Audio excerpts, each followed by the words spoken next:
তোমার কাছে আশা থেকে আটকাতেই পারি। আমিও তো কবে থেকে তোমার অপেক্ষাই করছিলাম। সত্যি?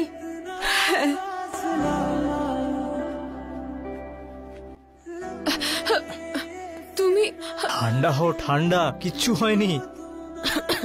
কি দরকার ছিল জল নিয়ে খেলার? আরে কবিতা, এই নাও, এটা খেয়ে নাও তুমি। সোনি, আমার জন্য টিফিনটা প্যাক করে দাও, আমার অফিসে লেট হয়ে যাবে। যতক্ষণ না কবিতা একটু সুস্থ হচ্ছে আমি কোথাও যাব না। তুই এখানে বসে আছিস, বৌমা কোথায়? কবিতার রুমে থাকবে হয়তো। আমি বুঝতে পারছি না, তোকে ছেড়ে ও কবিতার ঘরে সারাদিন কি করে? আরে ওরা দুজনে সমবয়সী, তাই দুজনে বন্ধুর মতো হয়ে গেছে। সারা দুনিয়াটা কিন্তু তোর মতো এত ভালো নয়, একটু বুঝে চল। তুমি তো আমাকে ভয় পেয়ে দিলে। তুমি চোখ বন্ধ করো। এইটা কি? শিমলার টিকিটস হানিমুনের জন্য। হানিমুন?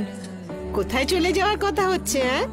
আমি তোকেই খুঁজছিলাম। গৌতমের মার ফোন এসেছিল, বললেন যে গৌতম আর কবিতার আশীর্বাদ কালকেই হবে।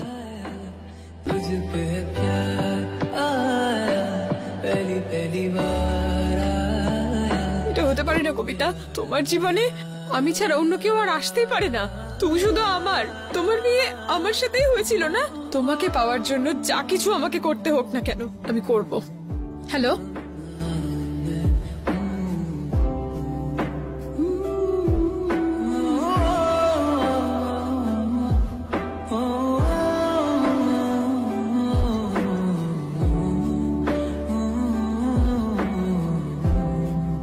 ব্যাস দিদি, অনেক হয়েছে, এই বিয়েটা আর হবে না। চলো চলো চলো। আমি যা ভেবেছিলাম তুমি তো তার থেকেও ভালো কাজ করলে। ফটোগুলো তো মফ করা হয়েছে, এটা কারোর পক্ষে ধরা সম্ভবই হয়। এবার দেখি কে বিয়ে করে কবিতাকে।